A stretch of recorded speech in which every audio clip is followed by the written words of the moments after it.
Hello student, स्वागत है आप सभी लोगों का सुमित साइंस ट्यूटोरियल में। तो स्टूडेंट, आज हम आप सभी लोगों के लिए क्लास 10 रसायन विज्ञान के चैप्टर 1 के इम्पॉर्टेंट टॉपिक बताने वाले हैं।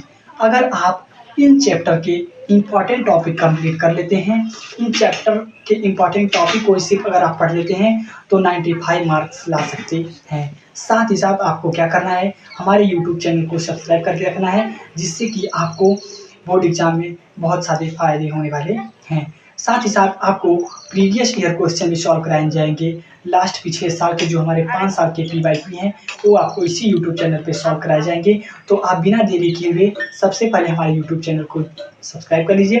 साथ ही साथ आप हमारे साकार 3.0 बैच से जुड़ जाइए। इस बैच में आपको पूरे के पूरे सिलेबस कंप्लीट कराए जाएंगे। साथ ही साथ यह इंपॉर्टेंट टॉपिक बताए जाएंगे और इन इम्पॉर्टेंट टॉपिक का सोल्यूशन भी आपको दिया जाएगा। तो चलिए हम आपको बताते हैं कि चैप्टर 1 के वह कौन से 4 टॉपिक है, केवल और केवल 4 टॉपिक हैं। इन 4 टॉपिक को आप कंप्लीट करके बोर्ड एग्जाम में अच्छा अंक प्राप्त कर सकते हैं। तो चलिए हम स्टार्ट करते हैं कि वह 4 टॉपिक हमारे कौन कौन से हैं। चैप्टर 1 जिसका नाम है रासायनिक अभिक्रिया। चैप्टर 1 का नाम है रासायनिक अभिक्रिया। रासायनिक अभिक्रिया के चैप्टर 1 में मात्र आपको 4 टॉपिक पढ़ना है। अगर आप ये 4 टॉपिक पढ़ लेते हैं तो आप बहुत अच्छा अंक प्राप्त कर सकते हैं। जो हमारा पहला टॉपिक है रासायनिक समीकरण। रासायनिक समीकरण को आपको बैलेंस करने सीखना है कि जितने आयन निश्चायक है उतने आयन निश्चायक भी होने चाहिए, जितने इलेक्ट्रॉन अभिकारक में उतने इलेक्ट्रॉन उत्पाद में भी होने चाहिए।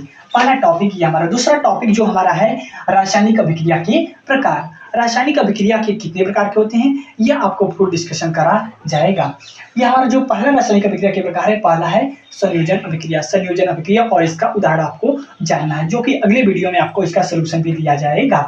अगर आपको क्लियर नहीं दिखता है तो आप अपनी सेटिंग में जाकर क्वालिटी को भी बढ़ा सकते हैं, जिससे आपको क्लियर दिखने लगेगा। दूसरी अभिक्रिया जो हमारी अपघटन अभिक्रिया है। उसके बाद जो हमारी तीसरी अभिक्रिया है वह है वियोजन अभिक्रिया। इन सभी अभिक्रिया के साथ साथ आपको उदाहरण भी पढ़ना है। चौथी अभिक्रिया जो हमारी है विस्थापन अभिक्रिया।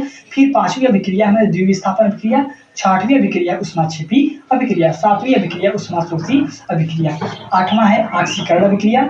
9वां है अपचयन अभिक्रिया। 10वां है ऑक्सीकरण अपचयन अभिक्रिया। इन दोनों अभिक्रिया को मिलाकर क्या बनता है, ऑक्सीकरण अपचयन अभिक्रिया। तो ये रहे हमारी 10 इंपॉर्टेंट रासायनिक अभिक्रिया। इनको पढ़ना जरूर से जरूर से, ये सभी मोस्ट इंपॉर्टेंट है। हर एक बार यह अभिक्रिया बोर्ड एग्जाम में पूछे जाते हैं। तो चलिए, जो हमारा तीसरा टॉपिक है वो हमारा संक्षारण। क्या है, क्या होता है संक्षारण, संक्षारण के क्या है बचाव और इसको कैसे होती है। अगला टॉपिक जो हमारा विकृत गंधिता। विकृत गंधिता क्या होता है, इसका परिभाषा आपको देना है और इसको फुल एक्सप्लेन करके यह एग्जाम में पूछे गए क्वेश्चन है।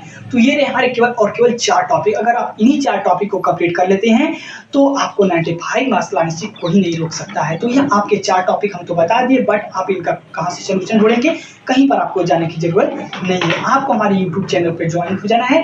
साथ ही साथ इसका सोल्यूशन आपको हम प्रोवाइड कर देंगे अगले वीडियो में। तो आप बिना देरी के हमारे साकार 3.0 से जुड़ जाइए। साथ साथ हमारे यूट्यूब चैनल को भी सब्सक्राइब कर लिए। तब तक मिलते हैं अगले वीडियो में। Bye bye, take care.